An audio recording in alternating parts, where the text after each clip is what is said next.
பூரி கிழங்கு மசால் எப்படி செய்கிறதுன்னு பார்க்கலாம். இது ரொம்பவே சுவையாக ரொம்ப டேஸ்ட்டாக இருக்குங்க. இதுக்கு வந்து ஃபஸ்ட்டு வந்து பார்த்திங்கன்னா எண்ணெய் ஊற்றிக்குங்க. எண்ணெய் காஞ்சதுக்கப்புறம் கடுகு போட்டு தாளிச்சிக்கலாம்.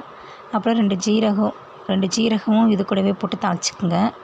நம்ம எல்லா சமையலுக்குமே தாளிக்கும்போது ஜீரகம் போட்டு கொஞ்சம் தாளிச்சிக்கிட்டிங்க அப்படின்னா நம்ம சாப்பிட்ற சாப்பாடு வந்து எளிதில் வந்து ஜீரணமாகும். 2வது நம்மளுக்கு வாய்வு தொல்லை எதுவுமே இருக்காது. இது வந்து பார்த்திங்கன்னா கடுகும் ஜீரகம் நல்லா நம்ம பொரிஞ்சிருச்சு.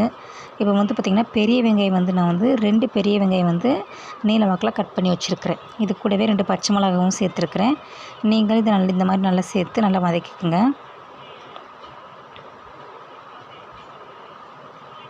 இது ரொம்பவே ஈஸியாக சீக்கிரமே செஞ்சு முடிச்சிடலாம். வெங்காயம் வந்து பார்த்திங்கன்னா நல்லா பொன்னிறமாகவும் நல்லா கண்ணாடி பதம் வர வரைக்கும் நல்லா வதக்கிக்குங்க. அப்புறம் வந்து பார்த்திங்கன்னா இது கூட நம்ம கருவேப்பிலையும் மல்லித்தலையும் சேர்த்துக்கணும்.